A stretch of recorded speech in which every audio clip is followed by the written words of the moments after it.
Imagine this for a moment. We've been sitting alone in our apartment since last night.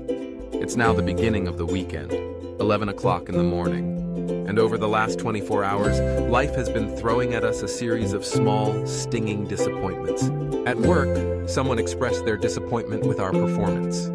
A customer complained that we lacked attention to detail. On top of that, there's a traffic fine waiting to be paid. We open the fridge and discover the milk has gone bad.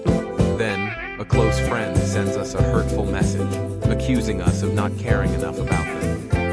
And finally, the breaking point. Someone we had been looking forward to seeing for dinner cancels on us, offering a vague excuse about their mother that doesn't sound convincing at all. We try to compartmentalize these events, to keep them separate, but the human mind has a way of weaving things together. In the quiet stillness of our small living room, all these strands of frustration and rejection start to merge into one crushing thought. Maybe we're not worthy. A voice inside whispers, "There's something wrong with you. You've been like this from the very beginning. You're not lovable. You're destined to live and die alone, unhappy, unnoticed, mediocre." The weight of these thoughts becomes stronger than our will to resist. We curl up on the gray-green sofa, and for a moment, we surrender. A tear slides down our face and disappears into the fabric, as though even the couch is absorbing our sadness. 10 minutes pass, then 20. The silence grows heavier, and the spiral seems endless. But suddenly, somewhere deep within, a spark of defiance appears. A small voice says, "Enough. You cannot stay here forever." With trembling urgency, we stand up. We grab our jacket, push open the door, and rush downstairs. We don't even think. We just know we need to breathe, to feel alive again. And so we head toward the nearby park, searching for fresh air, for sunlight, for a reminder that the world is still bigger than the prison of our thoughts. As we step into the park, we find ourselves entering a different world. An expanse of green that was carefully imagined and designed by city planners and engineers generations ago. There is a rhythm and harmony here, an inner and outer circle of pathways, a gentle fountain whispering in the middle, a playground filled with children's laughter, and even a statue honoring a man who once dedicated his life to the quiet study of bees. But what feels even more remarkable than the design is the park's complete lack of concern for who we are. This place has no knowledge of our struggles. It hasn't heard about the mistakes we made at work, the traffic fine, or the canceled dinner plans. It doesn't hold opinions about whether we are attractive, successful, or lovable. In fact, the park is gloriously indifferent to our existence. And somehow, that indifference doesn't wound us. It heals us. We notice a grand oak tree, massive and patient, that has stood here for more than a century and a half. Its priorities are so different from ours. It doesn't care about promotions, breakups, or insecurities. Instead, it quietly pulls nutrients from the soil, stretches its newest leaves toward the sun, and offers branches as safe homes for robins and playful highways for gray squirrels. The tree's existence is a reminder that life is bigger than the narrow theater of our anxieties. And it's not just nature that offers this soothing indifference.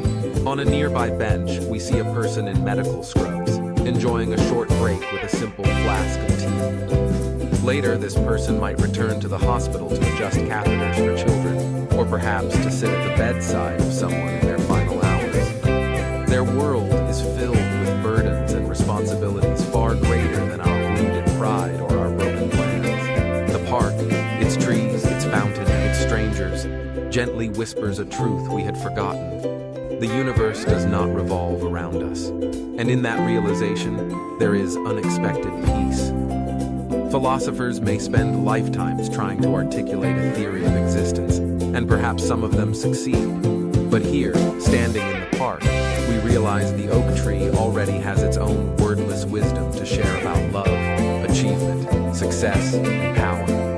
So do the clouds as they drift overhead, the robins searching for food, the squirrels leaping recklessly from branch to branch, and the faint contrails of airplanes dissolving into the sky. Each of them seems to whisper the same quiet message: matter less, forget more, loosen your grip, Open your heart, surrender your resentments, let go.